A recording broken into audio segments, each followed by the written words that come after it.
Assalamu alaikum. How are you doing? How is your household? I pray that this finds you and your loved ones in good health and not adversely affected in any health way right now. But, we're all being impacted, aren't we, financially, and having big changes in our lives. And I was walking to the shop and back, just to the shop and back for my brisk walk today, and to pick up some essentials. I'm in Istanbul, by the way.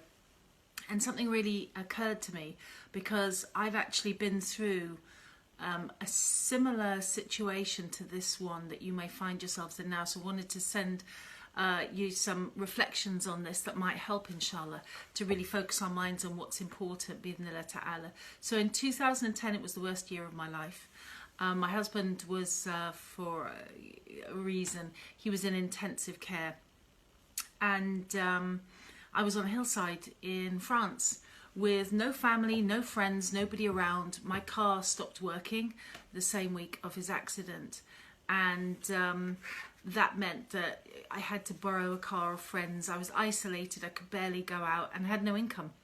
And the panic that I felt at that time, I just remember feeling with two young toddlers in the house, had to find a new way of getting them to school. When they were at home, it was just me. I couldn't cope. I remember really that feeling of, oh my God, I can't cope with this. Not another day. I just can't do it. And I wasn't Muslim at the time. I had a kind of, a loose Christian faith, but I wasn't praying every day, and I didn't know why it was happening. And the question, why me? Why is this happening? Why? Really, really depleted me.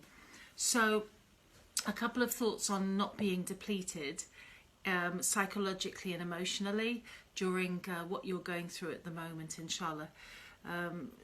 So I feel that this moment around the world is like that game. Do you remember when teachers, when it was a rainy day and we couldn't go outside, and so the teacher would say, okay, we're going to do a sociology game today, and it is in groups of 10, choose which jobs, which people, which roles you take with you to a desert island, or it's the end of the world and you can only take 5 people to survive with you. What jobs will they be?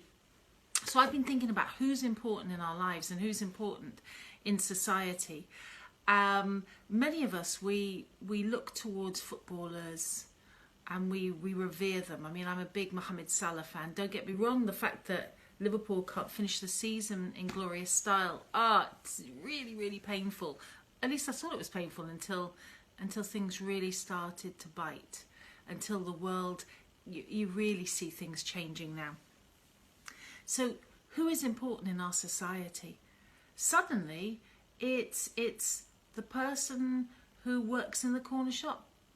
They're really important right now. The person who can deliver fruit and vegetables, they weren't important before. It was, we'd want people who were making hijab tutorials. How can I live without that? How can I live without a certain style of face makeup? How can I live without shopping for this week's, fast fashion? And suddenly we can do without all of it. None of it matters, right? The people we want now are our loved ones and the essential services. And I pray to Allah that all these people who are in essential services get the respect, care, dignity and love that they deserve from all of us. So if you are doing any of those jobs and you're keeping going, God bless you and thank you so, so much for the sacrifice that you're making and the risks that you're taking. And it's not about, and none of the people who are essential to us now really have a high standing, right? I mean, doctors have always, they have a respected place. But what about nurses? What about the person cleaning the wards? What about the person working in the elderly home with some of our elderly? Maybe your parents. You know what was really sad today? My God, police in Spain have just reported that they found not one, but more than one residential elderly care home abandoned with multiple dead old people in there. The people had just left them and got out. A'udhu billahi minash shaitanir rajeem. That broke my heart. We have to respect the people who are looking after our elderly, and the best thing is, care for them ourselves. Take this upon us now. We know who matters now, don't we? We know who matters. You know, that time that we spent following that series that we thought was really important when we could have been speaking to our friends. So the celebrities don't matter. And you know what? The thing I was thinking about, makeup and style and all of those things that we've put such a weight on in current society. If you're crying, the eyelashes come off. Believe me, I know. You can cry off false eyelashes. And if you're coughing up part of your lung, you know, it doesn't matter how good your hijab looks when you left the, you know, if you left the house that morning. These things are peripheral. They are not central to our lives. We have so many big lessons to take from this. Start looking, start unstripping ourselves and thinking, who am I? I'm okay, but I'm better if I'm looking after other people. What am I really inside? This stuff, it's going to go. And it can go very quickly. I can't afford now the new thing from the shop. In fact, nobody can. Nobody can. Next couple of years, I'm telling you, it's going to be tough. And it's going to be, inshallah, good for us. Good training. Bi'idhnillah ta'ala. And what about our addictions? So we're so used in the Western cities to just getting what we want when we want. That's why the UK has struggled in lockdown. That's why.